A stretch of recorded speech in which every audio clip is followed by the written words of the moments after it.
We're going to have, as I mentioned, a few comments from some of the folks in the Milford Regional Medical Center family. We're also going to have our good friends, Senator Moore and Senator Fernandez.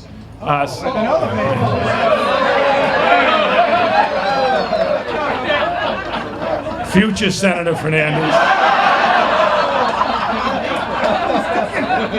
Congressman Fernandez. How far do you want me to go? All right. Representative Fernandez. We'll say a few words as well. And it's so nice to have a few of the other legislators with us today. Kevin Curis is here, and there he is. And Jeff Roy from the Franklin area. And I know that some of the staff from Congressman Kennedy's office are here. There they are. Lisa Nelson. Thank you. I hope I haven't missed someone else who's kind enough to be with us this morning. And thank you, Senator Moore and Representative Fernandez, really, for all the work you do, and Jeff, Kevin, on behalf of all your constituents, and including the Medical Center.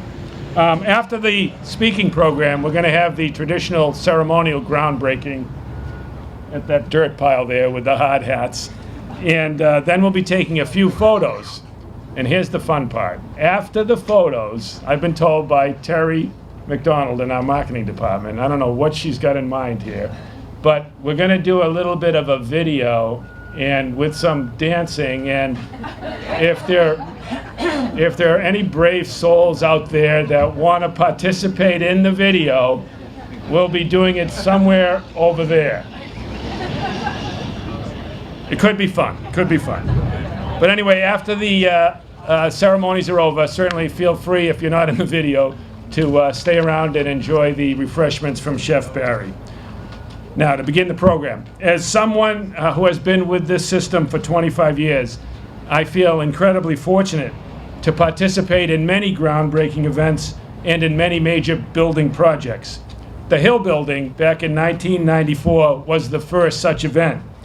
And for most healthcare executives and many of my colleagues, we're very lucky if we participate in even one of these type of events. Yet I've had the good fortune of being in 4, each as part of a significant and important building project. After the Hill Center came the new patient care addition with our new surgical pavilion. Then came the Cancer Center across the street. And just a few weeks ago, we had a celebration of our new Milford Regional Primary Care Center in Northbridge, which is the result of a nice partnership with the Osterman Gas Company and the Osterman family. And that center in Northbridge will be opening next fall. And now today, we're here to celebrate this magnificent project. None of the projects would be possible, as everyone knows, without a community that understands the importance of a strong healthcare system and supports its growth. Without the guidance of the town officials who have been so helpful to us, or without the cooperation, and this is very important, and patience of the many neighbors whose homes surround our campus. And of course, all of our progress and success would never happen without the outstanding care and services provided by all of our physicians, our nurses, our staff, our volunteers, and our auxiliaries. And speaking of community support, I would like to take this opportunity, I think he's here today, to recognize the generous contribution of Kevin Meehan and his family. $5 million, which is by far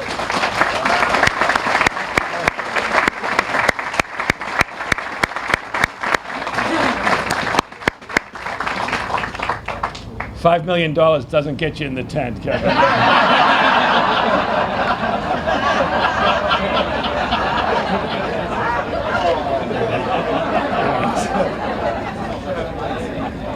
Anyways, that is an incredibly generous donation, and it's that kind of enthusiasm and support that makes our progress and our success possible.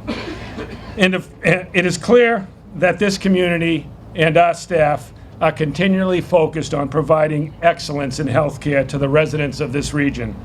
This project, we feel, is the culmination of our collective vision, community and medical center, of developing the finest community healthcare system in the state.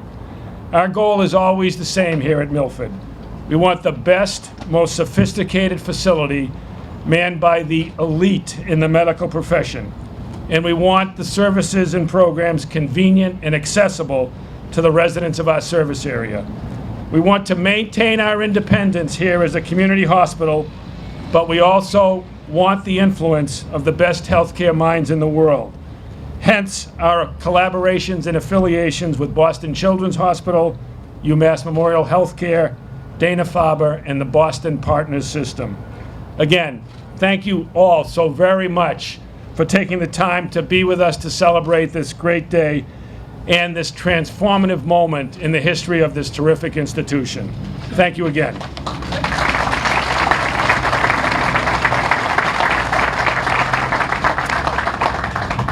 And now it is my real honor to introduce a longtime supporter of our healthcare system and definitely one of the most knowledgeable legislators on the issues of healthcare in the country, and one of the most fierce advocates for high-quality patient care, our own Senator, Senator Richard Moore.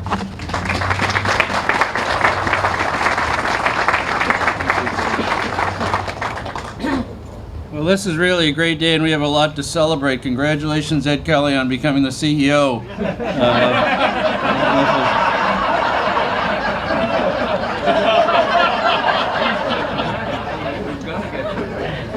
And where's Kevin? Kevin Meehan, you can have my chair. It won't cost you $5 million, but a little price will be nice. It's, you know, they can stop payment on it electronically now, so be careful, Frank. This truly is a very important day in the history of this community and this region, in fact. You know, you think back a little over 100 years ago when Governor Draper and his wife donated the original hospital, which, of course, Frank tore down, to make way for his memorial buildings. But that hospital, and the start that Governor Draper and his family, and they supported it over the years, down through Bill Gannett and Bill and Nancy Gannett as well, to that care that was provided even back then was so critical and so innovative at the time. Hospitals weren't the common thing back in 1902, in that period of time. They now have become more common, but much more challenging in order to operate a great hospital, and one that does provide the level of care that a community needs, and certainly that this community has received from Milford Regional Medical Center and the outstanding staff here at the hospital, and the volunteers and others who have made it possible, and in fact the community, the trustees who have really provided the support and the guidance over the years to make sure that this was really a gem throughout this region and throughout the Commonwealth. Healthcare today is probably more challenging than it's ever been for a number of reasons. Financial is certainly one of them, but the changes in technology and science have made a major difference in how we deliver care. People don't want to be in a hospital if they don't have to be. They want to get treatment at home whenever possible. But it's so important that this hospital is recognizing the changes in 21st century healthcare, the privacy requirements that are so important, and the move in this project to move to single rooms, which not too many years ago were a luxury that only, in fact, I think there used to be a room for young Eben Draper when he came in, when he was president of one of the banks, that was reserved for him. And you had to be a millionaire basically, or somebody really with a lot of money, to be able to get that single room. Now that's becoming commonplace because people need that privacy. Probably the most important part of this project, I think, is the emergency department and the renovations there. The changes in our community, both from the sadness of the growth of drugs throughout our region, the problems that causes, the increasing traffic that causes motor vehicle accidents, the health conditions of some of our older people as we have an aging society, all need the ability of a healthcare center to respond quickly and with the right level of care. And Milford has recognized that. The supporters, Kevin and other donors who have made this possible, certainly have supported that, and it's really putting us on the map in the sense of having an outstanding facility when in some parts of the state, some hospitals are struggling, and in fact one was supposed to close today Well, I think the state has directed that the emergency department at least remain open for the time being. But here, while one is closing, we're expanding and doing a better job here in our part of the state. So I think that's really a critical factor. Without that updated 21st century emergency department, we would be at some risk. And so I think we are putting before the people of this area and the future people who will come here or grow up here a first-class healthcare facility, and the links to the larger facilities, the teaching facilities in Worcester and in Boston, the appropriateness of having the cancer center right across the street and in close cooperation with Milford Hospital, all are tying it together, the network. We really finally are getting to have a healthcare system, which we really haven't had. It's been a number of fiefdoms before, but now working together and making sure that patients move seamlessly through that system, whether it's from doctors' offices or health centers to the hospital to rehab, that all of that, and with the technology that the hospital has gained and is developing, we will have that ability to make sure the patient's records follow the patient, and that all caregivers know exactly what the patient needs to have the best possible care. So this expands access to care, which we all want. It expands quality of care, and in fact, by doing it the way they're doing it, it's actually going to keep the cost of care from growing as dramatically as it could, because it's going to be a much more efficient delivery of care. So I congratulate all of the folks who are involved in this project. Ed, you're going to have a great project to run here now that Frank's retiring, and so maybe you could name. Can I start tomorrow? You could start tomorrow, maybe today. I at least think, but before you do, give Frank name that front end loader after him. Anyway, thank you very much.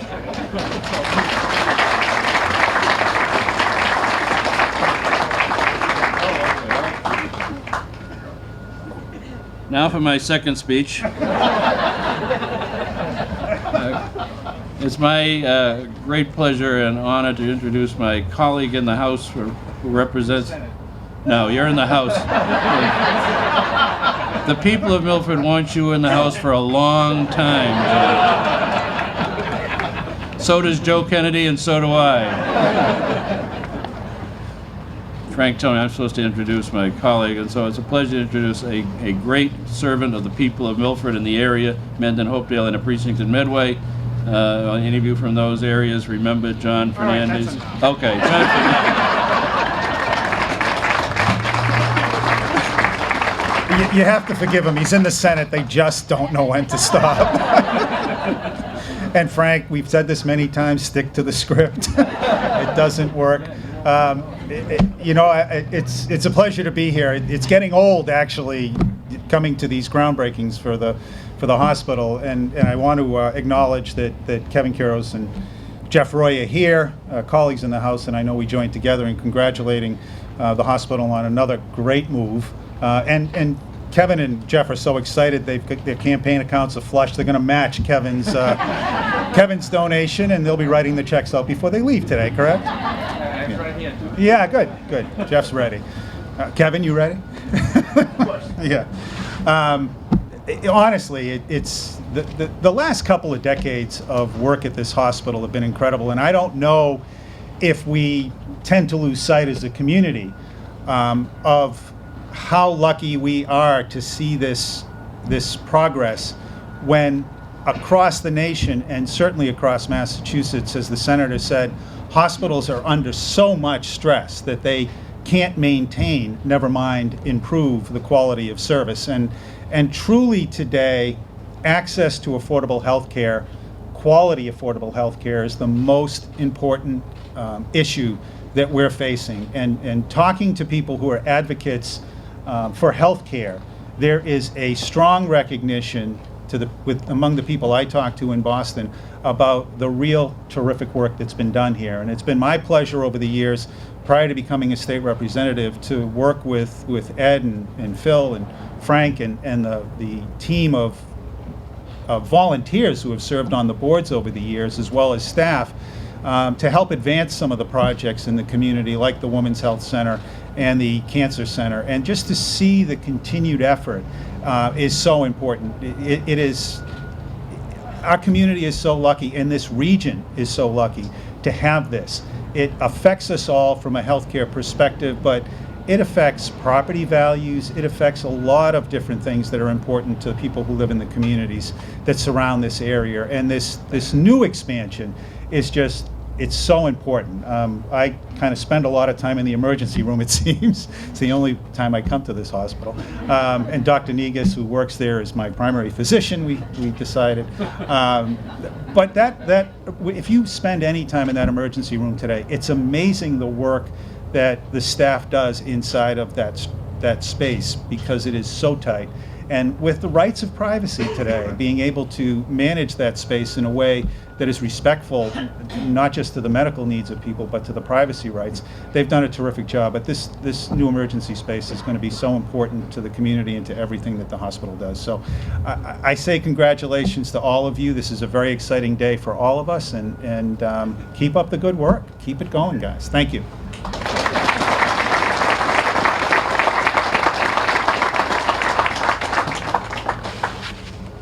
I make one mistake and I take a beating the whole day.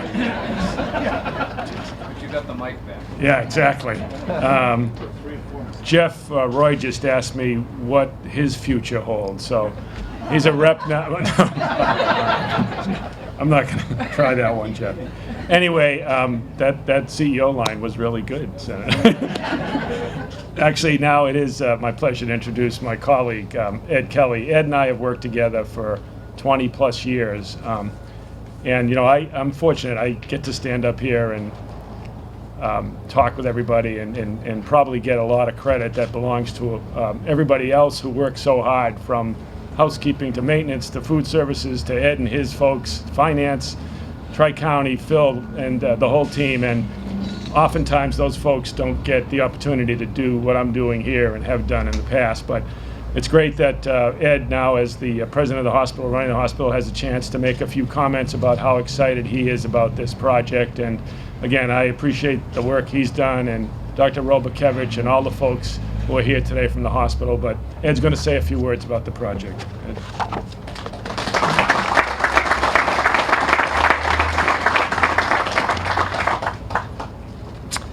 Thank you, Senator Moore, Representative Fernandez, our other legislators, and town officials that have been so supportive of Milford Regional and for this project. I would describe today as a milestone that validates Milford Regional's history and accomplishments and our future vision.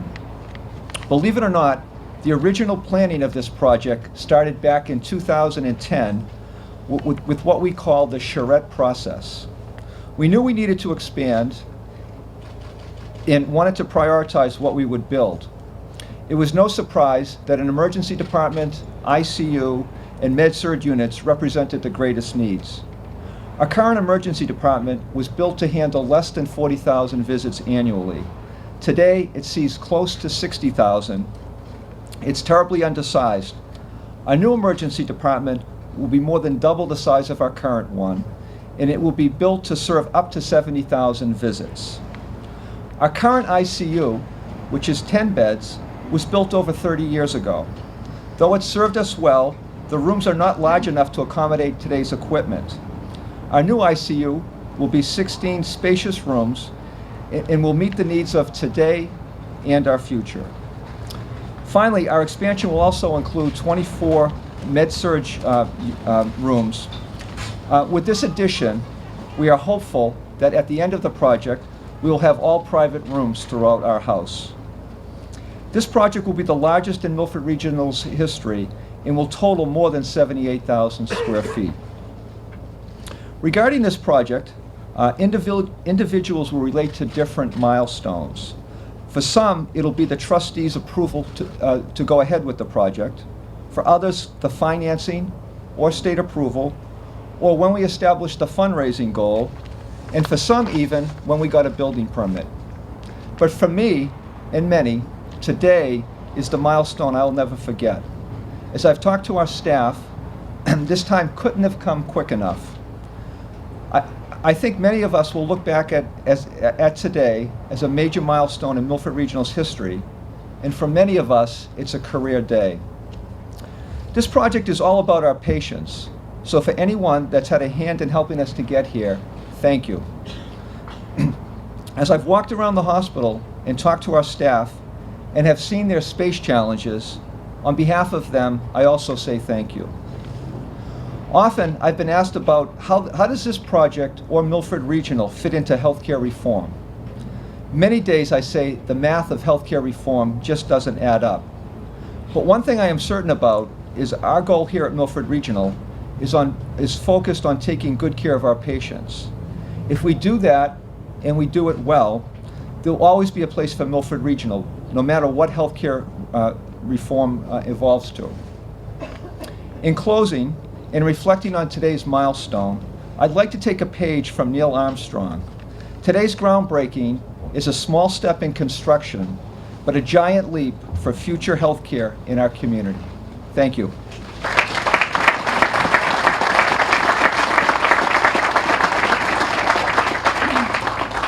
And now it's my honor to introduce our next speaker, who has been at Milford for a long time, although she's not that old. She started as a medical resident and went on to be chief medical resident here at Milford. We were fortunate enough to be able to recruit her to stay here as a primary care physician. She transitioned into our new phase as a hospitalist and became director of the hospitalist program. Now she's the director of our palliative care program. And lately has been promoted to president of the medical staff. It's my pleasure to introduce Dr. Tina Robakevich.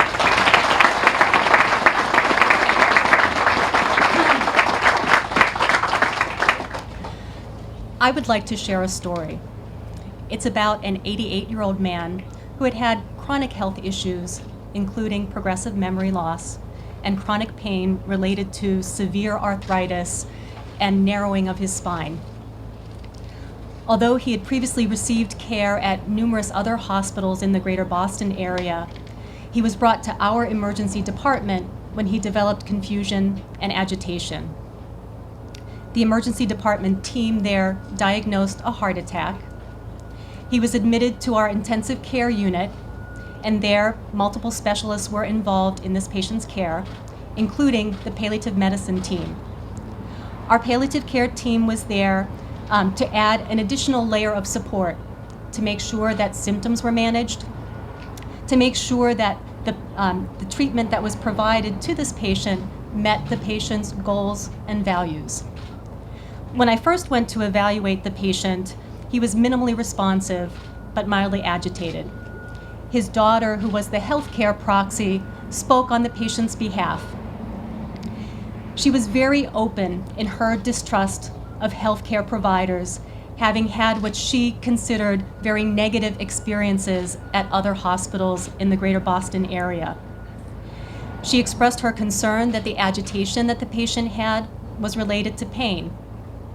She wanted to be certain that the team was aware that her 88-year-old father would want to place certain limits on the care provided.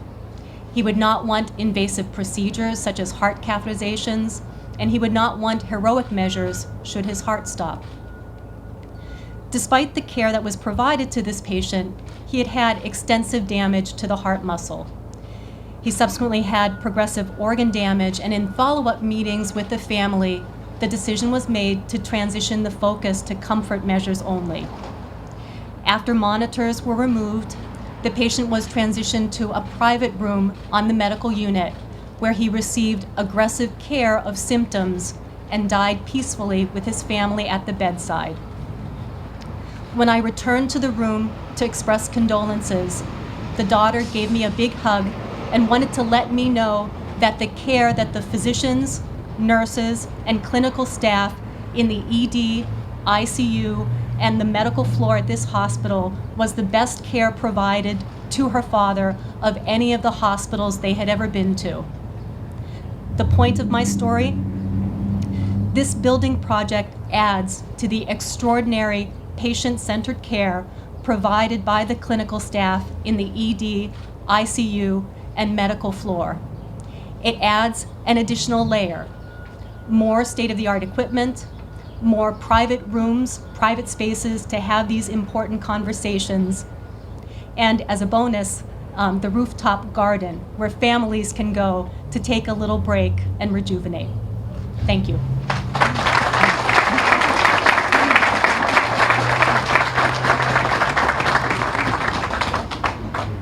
You leaving it?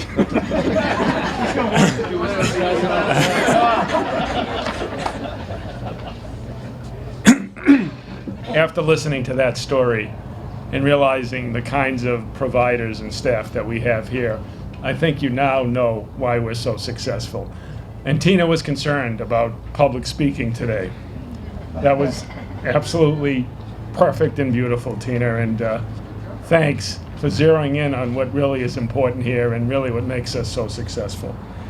Actually, it's now my honor and pleasure to introduce the chairman of our medical center board, one of our 15 trustees on that board. And many of you may not know that the trustees are volunteers, and all of the trustees under John's leadership and through the years, as has been mentioned by Representative Fernandez, have dedicated so much of their time, their talent, and their treasure to helping Milford be successful. And John took over the leadership of our board a couple of years ago. And again, it's been all of our pleasure in administration and the medical staff to be working with John and getting his support as we move ahead with projects like this. We're so grateful to John and to all the volunteers as trustees, our own volunteers and auxilians, for everything they do for the hospital. And I'd like to introduce John to make a few comments about the project.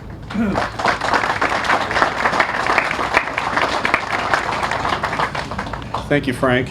We're so fortunate to have such visionary and Frank here. I'm going to ask him after this ends what the future holds for me.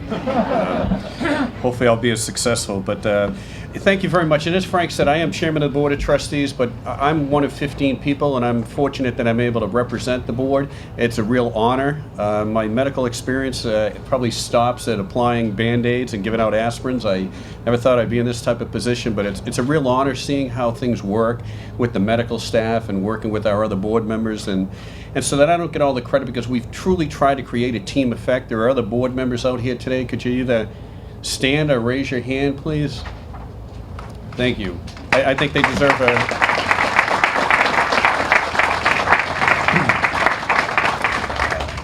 One of the things with being on this board is you wear multiple hats and belong to various committees. And one of the ones that I'm honored to be on is the capital campaign that we have here, which has been charged with raising an unprecedented $25 million to make this happen. As most of you know, we're a nonprofit hospital. We don't have that type of reserves to raise to put this hospital up, and we count on people such as those that are in the room today, and that some that aren't here, to give the generous donations such as they have. And as Frank had mentioned earlier, we're very fortunate, very, very fortunate to have one of our true leaders, Kevin Meehan, given the $5 million pledge. And I know, Kevin, thank you very much. And it does come with the seat down front. There's a few extras if you'd like. So again, I had to say thank you to Kevin and for everybody else that has contributed to that. And although we are there, we're raising we've raised $17 million so far to date, so we still have a ways to go to close that gap. I'd like to ask all of you to see what you can do to help us support that, whether it be through other people you know. And again, I can't emphasize enough that we are a nonprofit, and the industry that we're in is an extremely challenging industry. It's not like any other business. It was a real eye-opener for me as I got involved with it. And part of us helping to raise some of those funds is I'm very fortunate in that there's a great staff in the foundation office led by Martin Richmond. And for those of you who are here, could you please stand and I'd like to say thank you for helping me look good up here.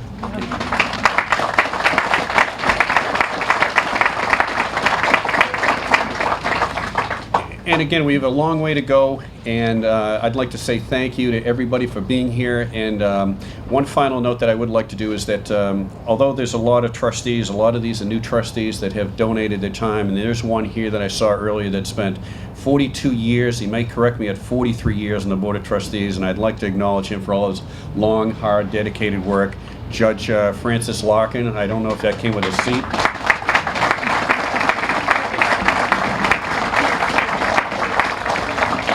Thank you. And again, one of one of the many supportive board members that we have is, we know him as Bogey Vestesian, and he is here. He has been the one that has chaired our building committee, that has made it a lot easier for all of us. One of the things that we do is we try and divide up our roles by expertise, and he is here today, has spent countless hours on this here, and I'd like to have him come up and say a few words. Bogey.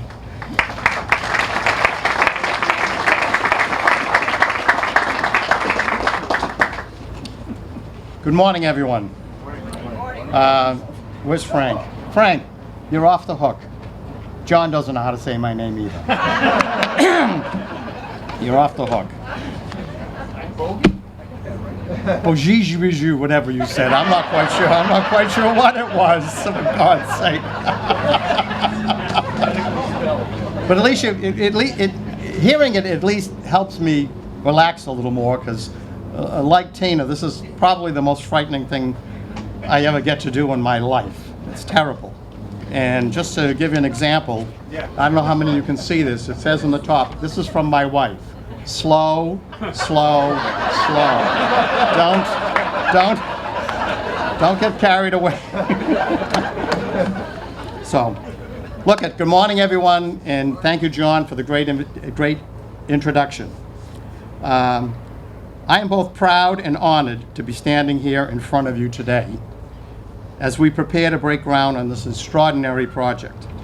It represents the culmination of several years of planning, designing, engineering, as well as building consensus among the people of Milford Regional Medical Center and the town of Milford and the surrounding communities.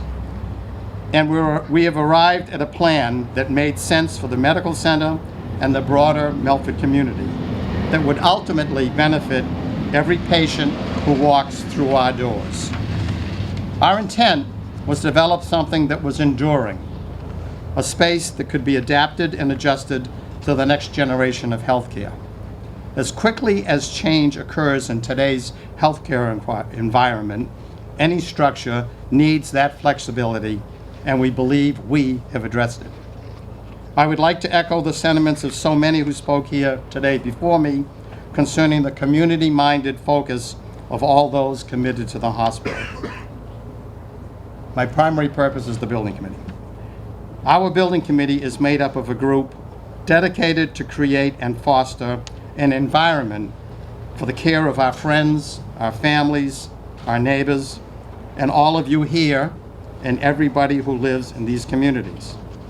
We are focused, diligent, devoted, and determined. I would ask our building committee members who are present here to please stand and be recognized. There must be some here.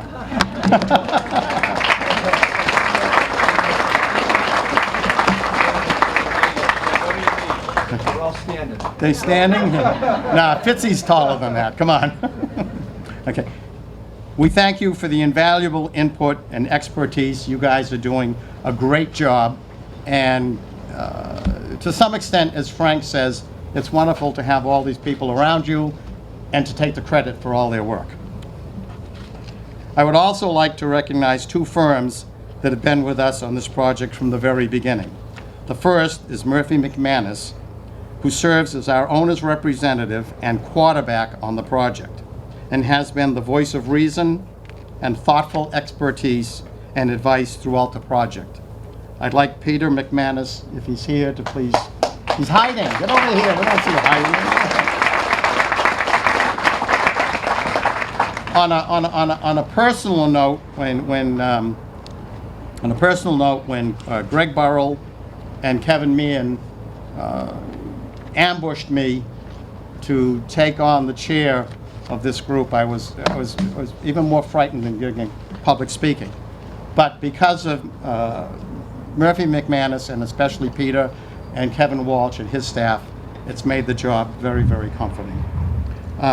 Second, and there are a number of folks representing the firm here today, are the folks from TRO. TRO are our project architects, and they're led by Stacy Yerogatellis. Did I get it right? Yerogatellis. She, as well as her firm, are doing an absolutely spectacular job and we appreciate everything they do. TRO has been and continues to be an invaluable asset to our team, developing the plans and specifications for this very complex building system, always recognizing and respecting the views and needs of all of our user groups, which is unwielding, I understand. Perhaps the most fruitful decision may turn out to be the company selected as our construction manager to build the structure we're here today to launch, Consigli Construction, one of our own locals. We are happy and grateful to have a local, several generation contractor on the job, building to their very high standards and ours for the people in the community we all know and love. We welcome Anthony Consigli, there he is. Welcome Anthony Consigli and his brother, Mark. Matt. I'm sorry, okay. Okay. And look forward to working with you and your fine associates, many also members of the Milford Regional Medical Center community and our expanded family. Thank you to all of you who are helping get the project started. Thank you to all who've helped put it together. Thank you for all being here. Let's get started. Let's get it built. The next time we meet will be opening day. Thank you.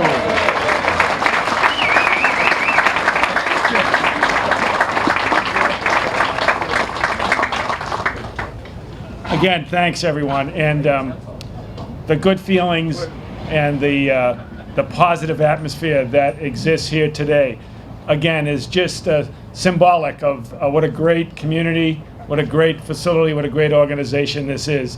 And it's all about everybody coming together and making things like this happen. And I think the feeling is palpable here today in terms of how excited and enthusiastic we all are. And thank you to all the speakers for taking the time to make a few very important comments about the project and about how excited and successful we've been and will hopefully continue to be. I did also want to thank the Consigli folks, along with all those other folks that were mentioned, but particularly the Consiglis who helped put this together today and set up the tent, set up the whole program for us, and helped make this happen this morning. Also, Martin was mentioned, and Kathleen Corcoran from the Foundation Office and their efforts behind the scenes in getting this together.